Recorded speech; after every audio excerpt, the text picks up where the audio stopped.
ও সকাল থেকে পটি করাই হচ্ছে না রেডি।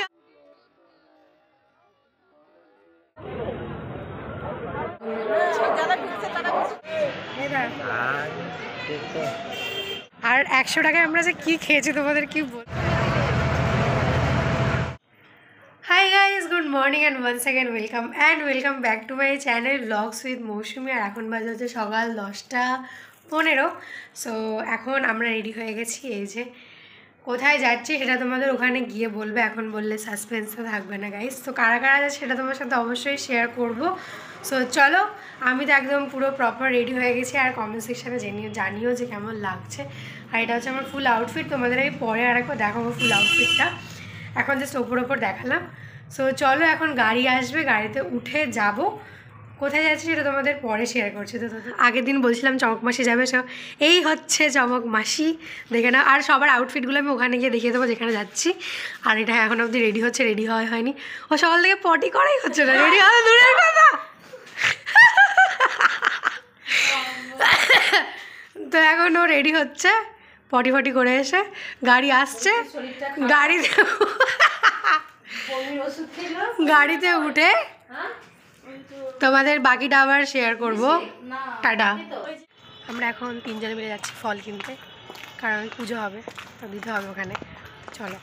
আর এই ফলের দাম কি বা শীত আর কি বা গরম, সবসময় একদম আকাশ ছোঁয়া থাকে। ফল কিনে মিষ্টি কিনে উঠে পড়েছি এবার গাড়িতে।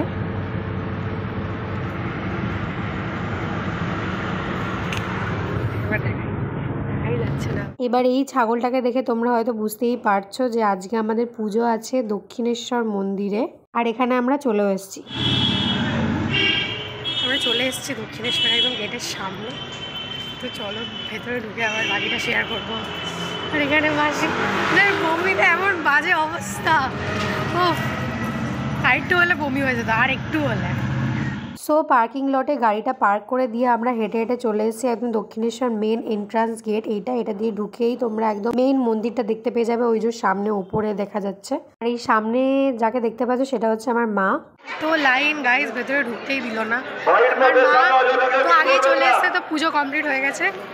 তো চলো এখন ওই আশপাশগুলো তোমাদের ঘুরে ঘুরে দেখায়, কারণ মাকে আর দেখা যাবে না, হয়তো অনেকটা লাইন দিতে হবে। মা আর আমরা আলাদা আলাদা গাড়িতে এসেছিলাম, এই কারণে মা অনেক আগে এসেই পুজো কমপ্লিট করে নিয়েছিল। মন্দিরের ভেতরে ঢুকে একদম লাস্ট পয়েন্টে এসে তোমরা এই জিনিসটা দেখতে পাবে, পরপর অনেকগুলো মন্দির রয়েছে। এই পথ দিয়ে যাবো এবার আমরা ঘাটের দিকে। আর গাইজ এখানে এত ভিড় ছিল যে কি বলবো। আর আমি আর বোন এখানে যাচ্ছি, আর আমার ভাইও আছে। তোমরা যারা যারা চেনো তারা তো অবশ্যই চিনে গেছো এতক্ষণে। আর ভিউটা দেখলে জাস্ট অসাধারণ, এত সুন্দর মা গঙ্গাকে লাগছিল দেখতে। আর এখানে গাইস সবাই স্নান করছে, আমরা যদি আগে জানতাম তাহলে আমরাও সেরকম প্রিপারেশন নিয়ে আসতাম, কিন্তু কি আর করা যাবে, নামা তো যাবে না। তাই একটুখানি ধারে গিয়ে মাথায় একটুখানি গঙ্গার জল ছিটিয়ে নিলাম। আর আমি আর মাসি কিন্তু এখানে প্রচন্ড ভয় পাচ্ছিলাম, কারণ যদি একবার পাটা ফিসলে যায় তাহলে সোজা একদম জলে। তাই ওই সাইড থেকে দাঁড়িয়ে একটুখানি গঙ্গার জল 3বার মাথায় ছিটিয়ে নিলাম। এখানে মাসিও ভাইকে আর বোনকে এখানে ছিটিয়ে দিল জলটা। আর প্রণাম সেরে নিয়ে আমরা চলে গেলাম অন্যদিকে।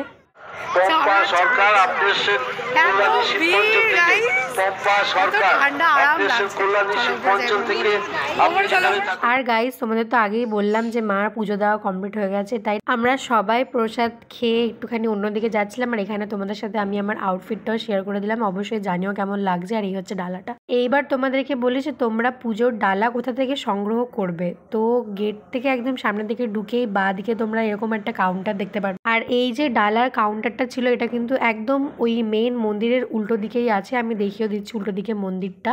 আর ওই বড় বিল্ডিংটার ভেতর দিয়ে তোমরা ঢুকলেই দেখতে পারবে কতগুলো কাউন্টার আছে, 57, 56 করে এরকম নাম্বারিং করা আছে শুধুমাত্র কাউন্টারগুলোর। ওইখান থেকে ডালা সংগ্রহ করে তোমরা পুজো দিতে পারো। আর ওই ডালার যে কাউন্টারটা আছে ওটা থেকে সোজা সামনের দিকে চলে আসলে তোমরা এরকম সমস্ত ফুড কোর্ট আর জিনিসপত্র কেনার একটা ছোটখাটো মার্কেট টাইপসের দেখতে পাবে। আর আমরা এখান থেকে খেয়ে নিয়েছি আলু কাবলি 2 প্লেট। যেহেতু সকালবেলা কিছু খাইনি এই কারণে আলু কাবলিটার সাথে সাথে 3টে ঝালমুড়িও কিনেছিলাম, যেটার দাম নিয়েছিল ইচ ঝালমুড়ি নিয়েছিল 20 রুপিস করে, 3টে নিয়েছিলাম 60 টাকা। আর আলু কাবলিগুলোর দাম ছিল 20 করে 40 রুপিস। আর সত্যি বলতে মুড়িটা কিন্তু খুব ভালো ছিল খেতে। এখানে মাসি খাচ্ছে, এবার চলো আমিও খাবো আলু কাবলি।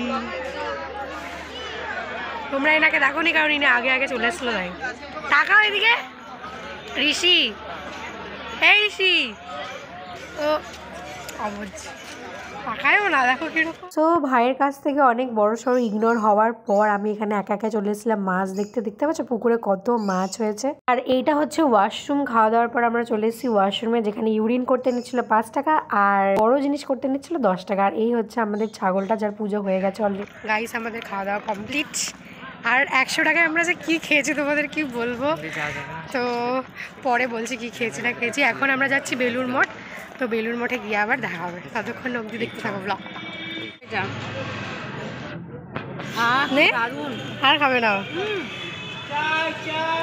আর ভোগ প্রসাদে কি খাইয়েছিল সেটা তোমাদের দেখাতে পারিনি, কারণ যেখানে ভোগ বিতরণ করা হচ্ছিল সেখানে ফোন একদমই অ্যালাউ ছিল না। আর ভোগে ছিল ভাত, ডাল আর 2 রকমের তরকারি, আর লাস্টে ছিল পায়েস। আর তরকারিও সেরকম কোয়ান্টিটি কিছুই দিচ্ছিল না। তারপর আমরা ওই কামরাঙা খেয়ে চলে এসেছিলাম ব্রিজ পার হয়ে।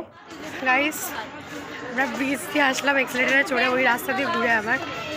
তো চলো এবার ওখান থেকে বেরিয়ে আবার বাকি ব্লগটা শেয়ার করছি, আর পিছনে সবাই আছে। তারপর ব্রিজ থেকে আমরা এক্সেলেটারে করে আসছি নিচে, কারণ এবার আমরা লঞ্চ ধরে যাব হচ্ছে বেলুড় মঠ। আর ভাই আর বোন দুজনে এতটাই ভয় পাচ্ছিল যে আমাকে আবার ওপরে গিয়ে ওদের দুজনকে নিচে নামিয়ে নিয়ে আসতে হয়। ঘাট পার হবো, তো চলো ঘাট পার হওয়ার সময় আমরা দেখাচ্ছি তোমাদের।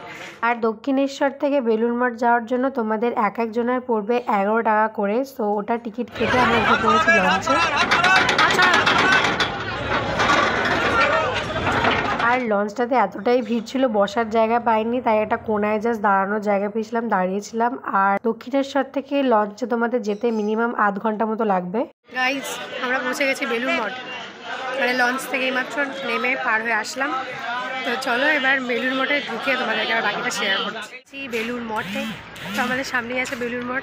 এবার ব্যাক ক্যামেরাটা করে তোমাদেরকে দেখাচ্ছি।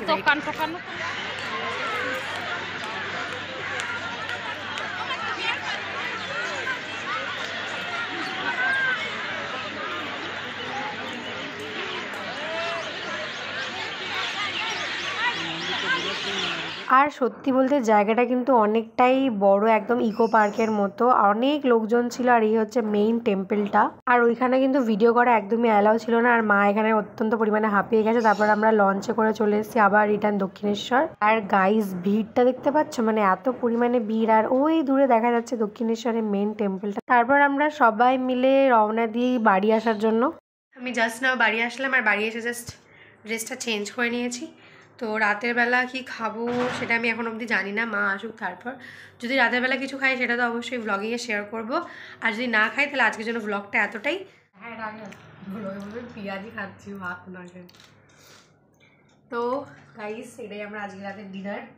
আর আমি এখানেই খেয়ে নেবো বসে বসে। তোমরা আমাকে কমেন্ট করো না যে বিছানা থেকে খাচ্ছি, আমি কিন্তু হাতে ধরে খাচ্ছি। আর আলু বিরিয়ানি ছিল, যেহেতু আমি চিকেন মাটন দুটোই ভালো লাগে না আমার খেতে। আর ওখানে মাসি খাচ্ছে। আর যে ক্যামেরা হচ্ছে ওনার আগেই খাওয়া হয়ে গেছে, তাই আমি আর মাসি এখন খাচ্ছি। তো আজকের জন্য ব্লগটা এতটাই। আর ভিডিওটা ভালো লাগলে অবশ্যই চ্যানেলটা সাবস্ক্রাইব করে দিও। আমরা বিরিয়ানিটা খাই, তোমরা সাবস্ক্রাইব করে দিও। Tata, good night.